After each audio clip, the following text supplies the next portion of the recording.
Hi, I am Rahma from Tunisia and I write on Yala Cafe.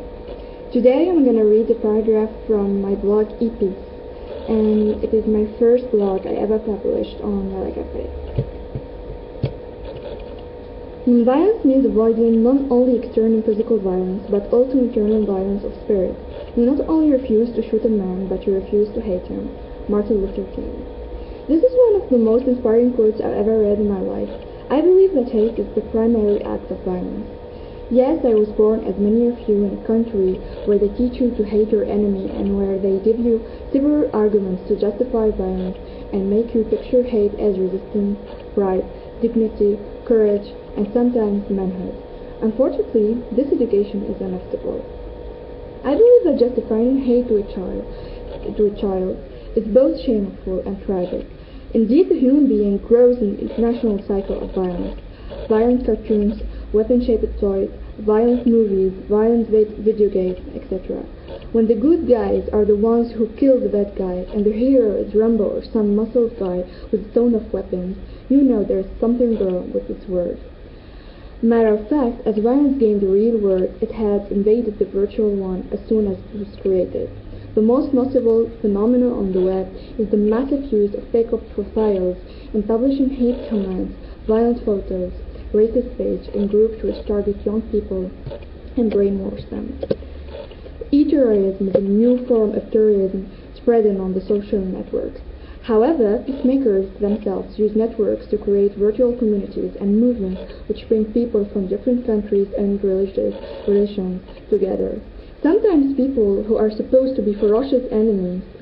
This is the power of E-Peace when you create an unlimited exchange space to unify people who normally aren't even allowed to talk to each other, when you destroy the ever-inherited prejudices and let people get to know each other on their own, when you break all the boundaries, get over all the taboos, when you say, ready to live in peace and I love you. To read the rest of the blog, go to Yala Cafe. Bye.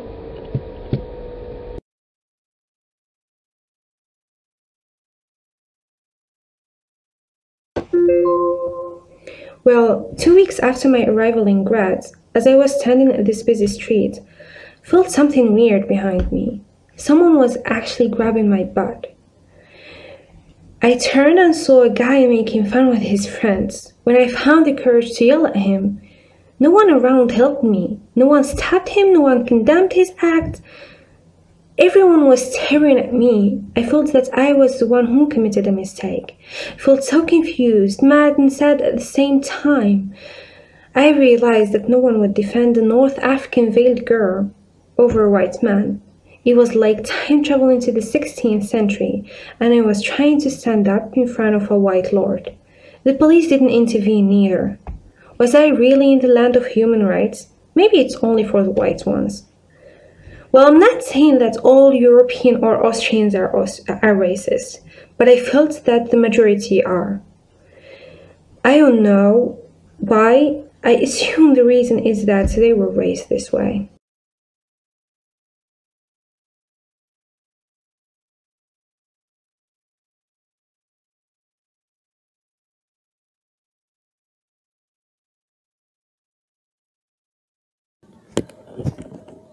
Hi everybody, my name is Hamza Awalde, and today I would like to share with you a paragraph from a blog I wrote on Yala Cafe.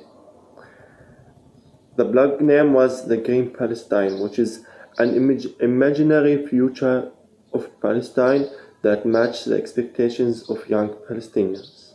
So I will start with this paragraph. Palestine is a democratic state, especially after Hamas and Fatah decided to dissolve themselves on the day of the actual independence of Palestine after the peace agreement was signed with Israel. They realized they needed to end their existence as resistance political parties. Hamas decided to leave all the politics aside and focus on getting charity to new Palestinian schools and hospitals, while Fatah could completely transform to its youth members who decided to devote their energy on taking Palestine to the modern world. We now run elections every 4 years and always on time, and have never had any delay even for one day.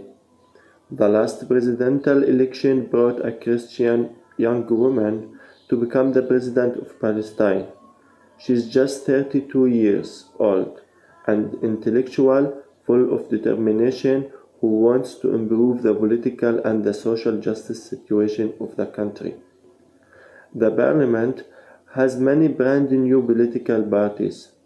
The biggest one is the Green Party, whose main aim is to ensure the well-being of our environment as well as ensuring the freedom of citizens and non-citizens of Palestine.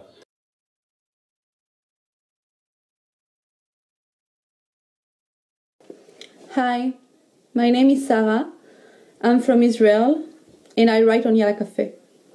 I'm going to read you a paragraph from a blog called Being Mandela that I wrote on the day Nelson Mandela died. As most Israelis, I am worried when I hear on the news that Palestinian prisoners, the ones we call terrorists, are being released. Indeed, I'm worried and I'm scared. But today, I'm asking myself this question.